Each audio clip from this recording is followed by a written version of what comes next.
अस्सलाम वालेकुम स्टूडेंट्स, मैं हूं मोहम्मद हाशिम हसन, आप लोगों को फिजिक्स पढ़ा रहा हूं। स्टूडेंट्स, आज हम एक इंतहाई अहम टॉपिक डिस्कस करने जा रहे हैं जिसका नाम है इक्वेशंस ऑफ मोशन।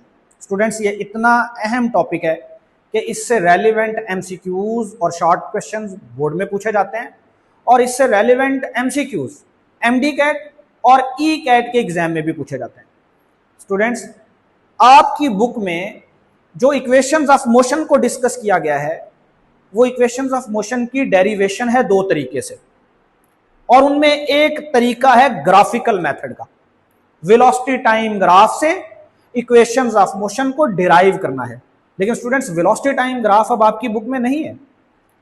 इसलिए आज का जो टॉपिक है ये सिर्फ और सिर्फ इक्वेशंस ऑफ मोशन की बेस बनाने के लिए होगी, ताकि जब हम नेक्स्ट वीडियोस के अंदर इक्वेशंस ऑफ मोशन को डिराइव करें तो हमारे लिए कोई परेशानी ना हो। स्टूडेंट, सबसे पहले हमने इक्वेशंस ऑफ मोशन की लिमिटेशंस को डिस्कस करना है कि इक्वेशंस ऑफ मोशन कहां पे एप्लीकेबल हैं और कहां पे एप्लीकेबल नहीं है। स्टूडेंट्स, दो लिमिटेशंस है जो आप लोगों ने याद रखनी है। Number one, equations of motion are applicable only for straight line motion, और स्ट्रेट लाइन मोशन को स्टूडेंट्स हम लीनियर मोशन भी कहते हैं कि इक्वेशंस ऑफ मोशन सिर्फ हम तब अप्लाई करेंगे जब बॉडी किसी स्ट्रेट लाइन में मूव कर रही हो। नंबर टू, आपने यह भी याद रखना है कि इक्वेशंस ऑफ मोशन सिर्फ तब एप्लीकेबल हैं, applicable only for uniform acceleration, जहां पे एक्सेलरेशन यूनिफॉर्म रहे, यानी एक्सेलरेशन चेंज ना हो रहा हो। इन दो लिमिटेशन से एक बात हमारे सामने आती है, और वो ये कि इक्वेशंस ऑफ मोशन ना तो सर्कुलर मोशन में अप्लाई होंगी, ना ही सिंपल हार्मोनिक मोशन यानी वाइब्रेटरी मोशन यानी ऑसिलेटरी मोशन में अप्लाई होंगी। उसकी वजह सुन लें। उसकी वजह यह है स्टूडेंट्स कि सर्कुलर मोशन अगर आप डिस्कस करें तो सर्कुलर मोशन में बॉडी की जो वेलोसिटी होती है वो अलोंग द टेंजेंट होती है। अगर ये बॉडी एंटी क्लॉकवाइज डायरेक्शन में घूम रही है तो इस बॉडी की जो वेलोसिटी है वो हर पॉइंट पे चेंज हो रही है, और अगर वेलोसिटी की डायरेक्शन चेंज हो रही है तो वेलोसिटी तो एक वेक्टर क्वांटिटी है, और वेक्टर्स के केस में स्टूडेंट्स जितनी अहमियत मैग्नीट्यूड की होती है उतनी ही अहमियत डायरेक्शन की भी होती है। तो अगर मैं ये कहूं कि वेलोसिटी की डायरेक्शन चेंज हो रही है तो इसका मतलब है कि वेलोसिटी चेंज हो रही है, और जब वेलोसिटी चेंज हो जाए तो इसका मतलब क्या है कि एक्सेलरेशन यूनिफॉर्म नहीं रहा। तो सर्कुलर मोशन के अंदर ये दोनों लिमिटेशंस अप्लाई नहीं होती। वजह क्या है? ना तो circular motion straight line motion है और ना ही सर्कुलर मोशन में एक्सेलरेशन यूनिफॉर्म रहता है। अब बात कर लेते हैं सिंपल हार्मोनिक मोशन की। सिंपल हार्मोनिक मोशन के अंदर स्टूडेंट्स याद रखें कि body to and fro move करती है। जब एक बॉडी वाइब्रेट कर रही हो तो पहली बात देखें कि बॉडी की वेलोसिटी की डायरेक्शन चेंज होती है, और जब बॉडी की वेलोसिटी की डायरेक्शन चेंज हो रही है तो इसका मतलब क्या हुआ? इसका मतलब यह हुआ कि यहां पे एक्सेलरेशन यूनिफॉर्म नहीं है। एक और भी वजह है, आपको पता होगा कि जब बॉडी मीन पोजीशन पे आती है तो उसकी वेलोसिटी मैक्सिमम होती है, और जैसे जैसे वो एक्सट्रीम पोजीशन की तरफ जाती है वाइब्रेट करते हुए तो उसकी वेलोसिटी कम होना शुरू हो जाती है, यानी वेलोसिटी के अंदर मुसलसल चेंज आ रहा होता है। और अगर वेलोसिटी के अंदर चेंज आ रहा होगा तो इसका मतलब क्या है कि एक्सेलरेशन अब यहां पे यूनिफॉर्म नहीं है, एक्सेलरेशन चेंज हो रहा है। यहां पे स्टूडेंट्स मिनिमम एक्सेलरेशन होता है सिंपल हार्मोनिक मोशन में, और एक्सट्रीम पोजीशन पे जाके मैक्सिमम एक्सेलरेशन पैदा हो जाता है, यानी एक्सेलरेशन कांस्टेंट नहीं रहता। इसीलिए कि जो इक्वेशंस ऑफ मोशन है वो ना तो सर्कुलर मोशन पे अप्लाई होती हैं ना ही वाइब्रेटरी मोशन पे अप्लाई होती है। अब इससे अगला पॉइंट डिस्कस करना है स्टूडेंट्स, इक्वेशंस ऑफ मोशन में हम वेरिएबल्स को किस तरह से पेयर करते हैं। उसके लिए मैं इक्वेशंस ऑफ मोशन यहां पे लिखूंगा स्टूडेंट्स। पहली equation, first equation of motion, first equation of motion students, first equation of motion इस तरह से है, v f is equal to v i plus a t. ये हमने प्रूव भी करनी है लेकिन वो बाद में, पहले बेसिक्स को समझो स्टूडेंट्स। इस इक्वेशन को अगर आप गौर से देखें तो एक्सेलरेशन का तो हमें पता है, एक्सेलरेशन तो यूनिफॉर्म रहेगा। अब अगर एक्सेलरेशन यूनिफॉर्म रहेगा तो वेरिएबल्स कौन कौन से हैं? एक वेलोसिटी चेंज हो रही होगी और दूसरा टाइम चेंज हो रहा होगा। तो फिर यहां पे फर्स्ट इक्वेशन ऑफ मोशन को हम कह सकते हैं कि इसके अंदर हमने जिन दो वेरिएबल्स को पेयर किया है वो कौन से दो वेरिएबल्स हैं? एक वेलोसिटी और दूसरा टाइम। तो स्टूडेंट्स एक बात आप अपनी बुक्स पे लिख लें कि जो फर्स्ट इक्वेशन ऑफ मोशन है उसे हम वेलोसिटी टाइम इक्वेशन भी कह सकते हैं, वेलोसिटी टाइम इक्वेशन। और ये बहुत काम आएगी आपके बाद अगर आप ये याद रखेंगे कि फर्स्ट इक्वेशन ऑफ मोशन को हम वेलोसिटी टाइम इक्वेशन कह सकते हैं। अब इसके बाद स्टूडेंट्स हम बात करते हैं सेकंड इक्वेशन ऑफ मोशन की। सेकंड इक्वेशन ऑफ मोशन ये कुछ इस तरह से है, S is equal to v i t plus half a t square. Students इस इक्वेशन को अगर हम एनालाइज करें तो हमें यह पता चलेगा कि एक तो एक्सेलरेशन कांस्टेंट है, यूनिफॉर्म है, इसकी वैल्यू चेंज नहीं होगी क्योंकि इक्वेशंस ऑफ मोशन अप्लाई ही वहां पे होती हैं जहां पे एक्सेलरेशन यूनिफॉर्म हो। दूसरा स्टूडेंट्स यहां पे जो इनिशियल वेलोसिटी है ये भी यूनिफॉर्म है। देखें अगर आप किसी बॉडी को मूव करते हुए देखते हैं, आपने जब उसे पहली नजर देखा, लेट सपोज उसकी वेलोसिटी थी 20 मीटर पर सेकेंड, तो ये उसकी इनिशियल वेलोसिटी है। अब चाहे वो वेलोसिटी बढ़ा ले चाहे वो वेलोसिटी कम कर ले, उसकी जो इनिशियल वेलोसिटी है वो तो 20 मीटर पर सेकेंड ही रहेगी ना स्टूडेंट्स।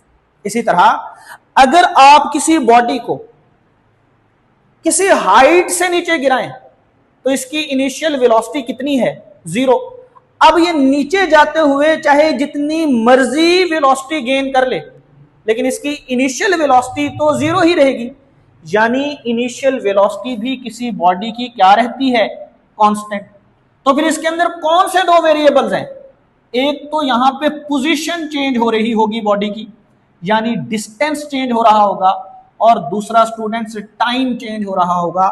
इसीलिए जो सेकंड इक्वेशन ऑफ मोशन है इसे हम बोलेंगे डिस्टेंस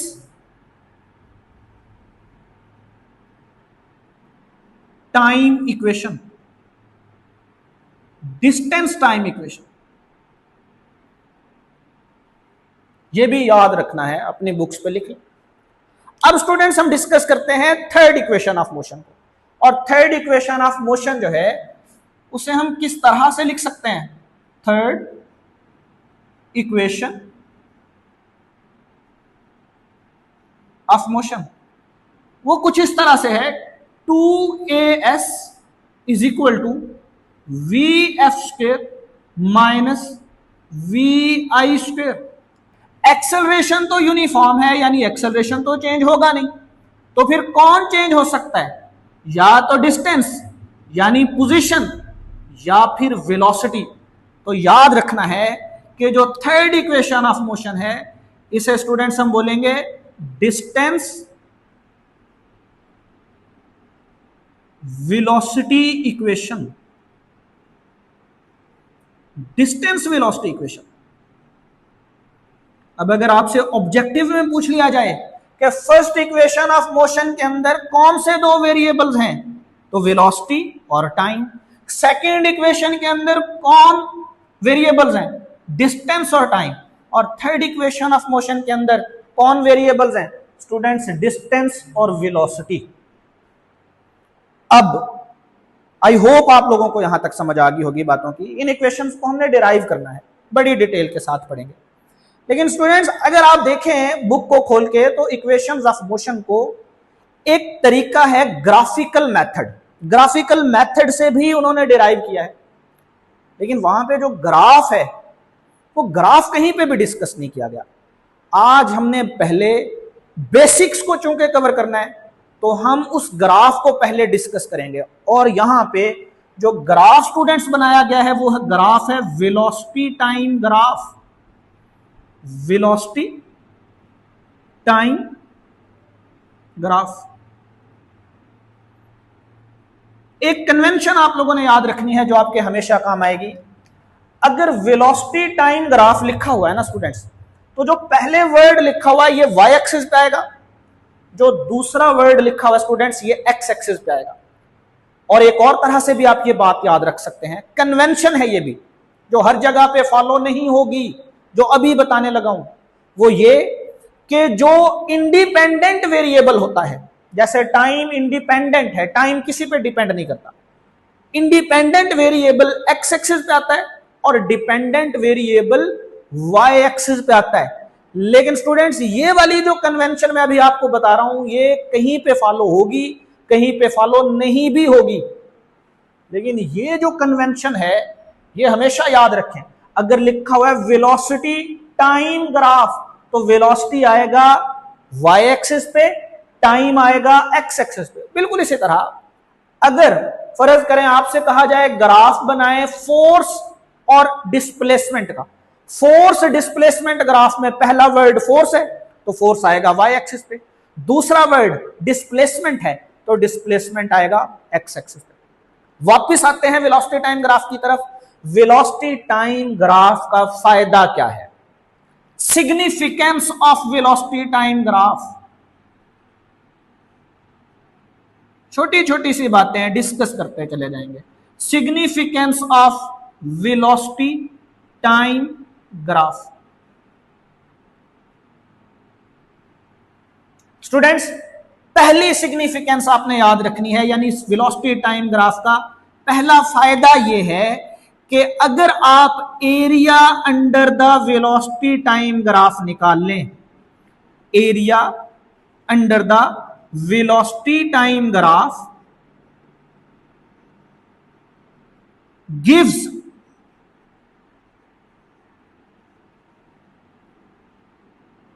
the distance covered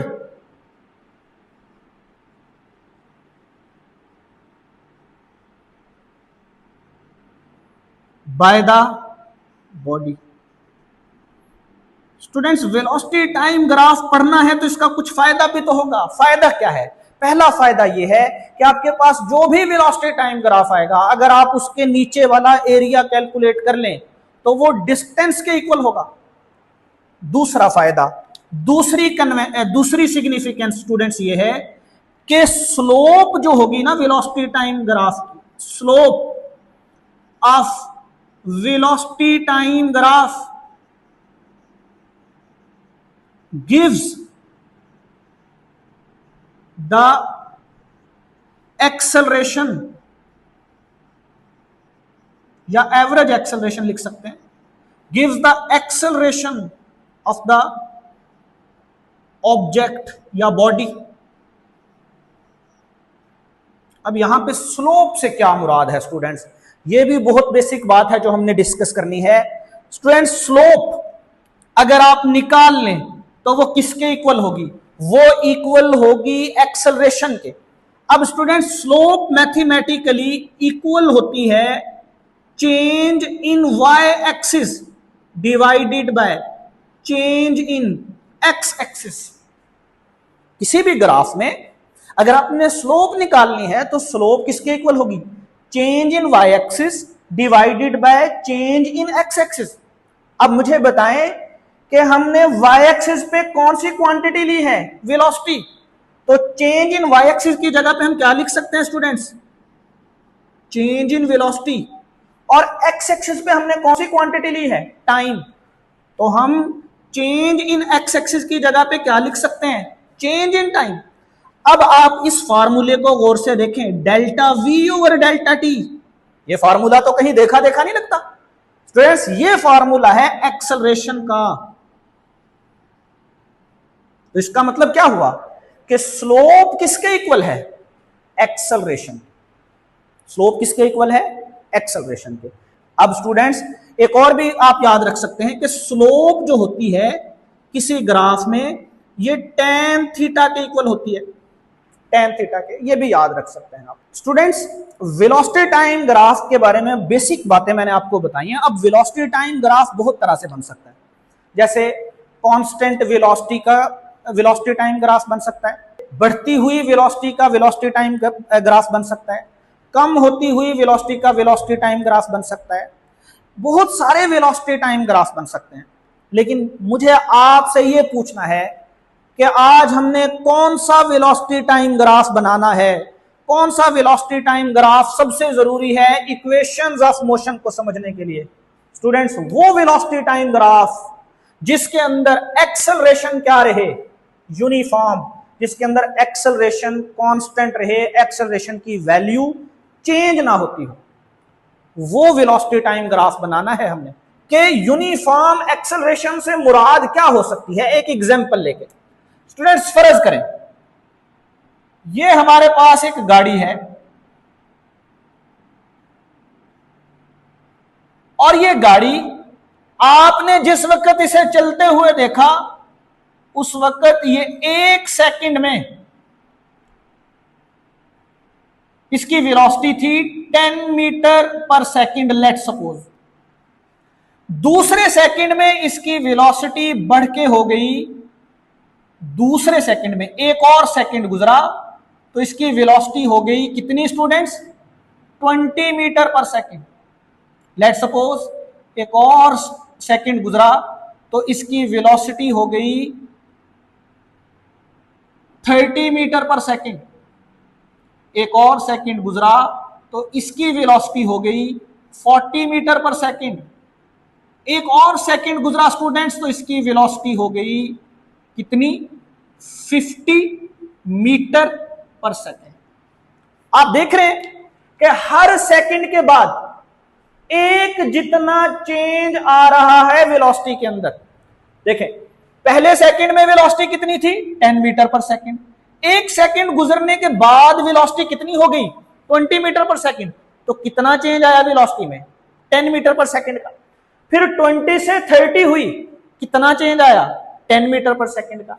फिर 30 से 40 हुई, कितना चेंज आया, 10 मीटर पर सेकंड का। फिर 40 से 50 हुई, कितना चेंज आया स्टूडेंट्स वेलोसिटी के अंदर, 10 मीटर पर सेकंड का। जब कांस्टेंट रेट से वेलोसिटी बढ़ रही हो या कांस्टेंट रेट से वेलोसिटी कम हो रही हो तो इसे कहते हैं स्टूडेंट्स यूनिफॉर्म एक्सेलरेशन। अब स्टूडेंट्स अगर मैं आपसे कहूं कि आप इन वैल्यूज के लिए वेलोसिटी टाइम ग्राफ ड्रा करें तो क्या तरीकाकार होगा, मैं आपको बता के आया हूं कि वेलोसिटी टाइम ग्राफ में या किसी भी ग्राफ में 2 एक्सिस लेंगे, एक वाई एक्सिस, और वाई एक्सिस में हम किसे लेंगे, वेलोसिटी को, और दूसरा एक्स एक्सिस।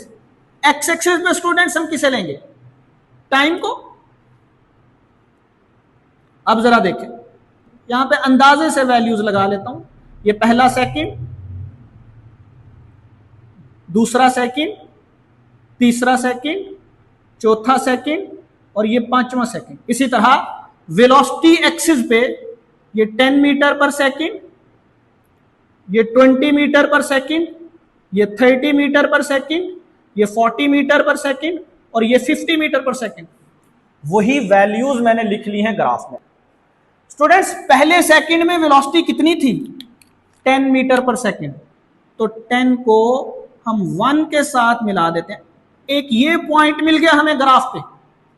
दूसरे सेकंड में वेलोसिटी कितनी हो गई, 20 मीटर पर सेकंड, ये पॉइंट मिल गया। तीसरे सेकंड में वेलोसिटी स्टूडेंट्स कितनी हो गई? टाइम हुआ 3 सेकंड और वेलोसिटी कितनी हो गई? 30 मीटर पर सेकंड। चौथे सेकंड में वेलोसिटी स्टूडेंट्स कितनी हो गई? 40 मीटर पर सेकंड। और पांचवें सेकंड में स्टूडेंट्स वेलोसिटी कितनी हो गई? 50 मीटर पर सेकंड। अब अगर आप इन सब पॉइंट्स को मिलाएं तो स्टूडेंट्स आपको जो ग्राफ मिलेगा वो एक स्ट्रेट लाइन ग्राफ होगा, स्ट्रेट लाइन ग्राफ। अगर आप ये ग्राफ पेपर पे बनाएं तो एग्जैक्ट आपको स्ट्रेट लाइन ग्राफ मिलेगा इस तरह से। तो स्टूडेंट्स, इस तरह का जो ग्राफ होता है, इस ग्राफ को कहा जाता है लीनियर ग्राफ। Linear graph. और ये ग्राफ किस सिचुएशन के लिए है? यूनिफॉर्म एक्सेलरेशन के लिए।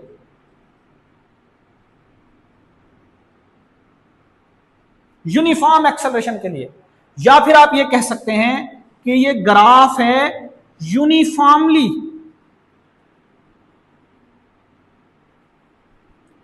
इंक्रीजिंग वेलोसिटी के लिए।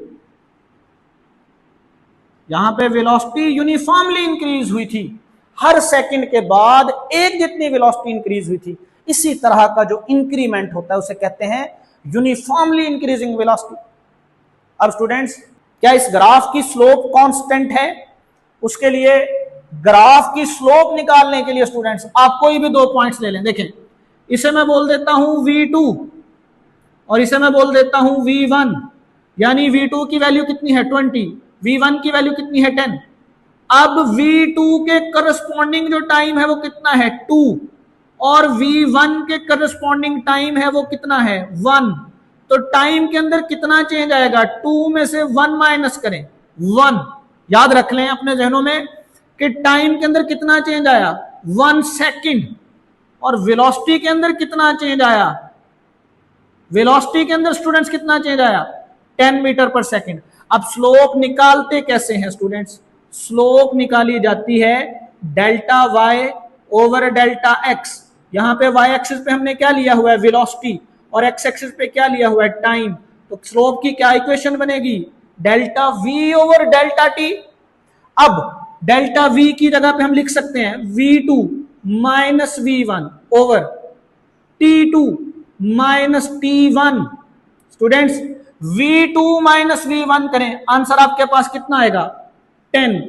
और T2 माइनस T1 करें, 2 में से 1 को माइनस करें, आंसर आएगा 1।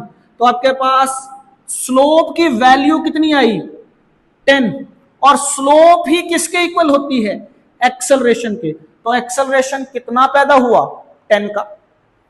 अब स्टूडेंट्स, आप कोई से भी दो पॉइंट्स लें इस ग्राफ में और आप स्लोप निकालने की कोशिश करें।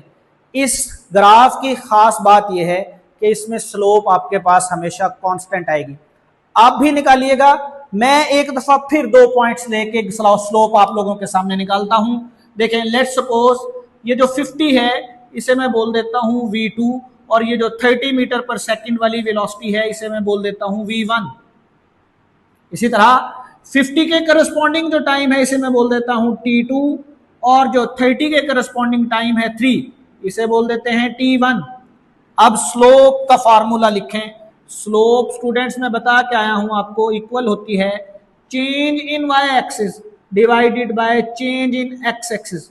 वाई एक्सिस पे आपने वेलोसिटी को लिया है तो चेंज इन वाई एक्सिस यानी चेंज इन वेलोसिटी, और एक्स एक्सिस पे आपने टाइम को लिया है तो change in x axis is equal to change in time. और फिर चेंज हम लिखते हैं फाइनल माइनस इनिशियल, यानी चेंज इन वेलोसिटी इक्वल होगा किसके? V2 माइनस V1 के। और change in time students equal होगा T2 माइनस T1 के। अब आप वैल्यूज पुट कर दें जो आपने सेलेक्ट की है वेलोसिटी टाइम ग्राफ के अंदर। V2 की वैल्यू 50, v1 की वैल्यू 30, t2 की वैल्यू स्टूडेंट्स 5 और t1 की वैल्यू है 3। स्टूडेंट्स स्लोप फिर किसके इक्वल आई, एक दफा फिर देखें, 50 माइनस 30 20, 5 माइनस 3 2, आपके पास आंसर आएगा स्टूडेंट्स 10। अगेन स्लोप हमारे पास कितनी आई है 10, और स्लोप वेलोसिटी टाइम ग्राफ की किसके इक्वल होती है, एक्सेलरेशन के। यानी मैंने 2 दफा स्लोप निकाली और दोनों दफा स्लोप की वैल्यू 10 आई, यानी एक्सेलरेशन की वैल्यू 10 आई। तो ये जो वेलोसिटी टाइम ग्राफ है, इसमें आप कोई से भी 2 रैंडम पॉइंट्स लें, आप स्लोप निकालें इसी तरह, और स्लोप की वैल्यू हमेशा आपके पास कांस्टेंट आती है। यानी ये ग्राफ रिप्रेजेंट करता है यूनिफॉर्म एक्सेलरेशन को, कांस्टेंट एक्सेलरेशन को, और इसी ग्राफ की फिर हमें जरूरत पेश आएगी इक्वेशंस ऑफ मोशन को डिराइव करने के लिए, ग्राफिकली प्रूव करने के लिए। तो अब अगर आप जब इक्वेशंस ऑफ मोशंस की डेरिवेशन पढ़ें और आप जब ग्राफिकल मेथड पे जाएं और आप वहां पे ग्राफ देखें, तो आपको इसी तरह का ग्राफ नजर आएगा। अब आपके माइंड में ये क्वेश्चन नहीं आना चाहिए है कि यही ग्राफ क्यों आया है, वेलोसिटी टाइम ग्राफ तो और भी बड़ी तरह के होते हैं। यही इंक्लाइंड स्ट्रेट लाइन ग्राफ इसलिए आया है स्टूडेंट्स, एक दफा फिर रिपीट कर रहा हूं, क्योंकि ये रिप्रेजेंट करता है यूनिफॉर्म एक्सेलरेशन को, और यूनिफॉर्म एक्सेलरेशन ही जरूरी है इक्वेशंस ऑफ मोशन के लिए। स्टूडेंट्स आई होप आपको सारी चीजों की समझ आई होगी, ये बहुत इंपॉर्टेंट बातें हैं। अब हम नेक्स्ट वीडियोस के अंदर इक्वेशंस ऑफ मोशंस को डिराइव करेंगे।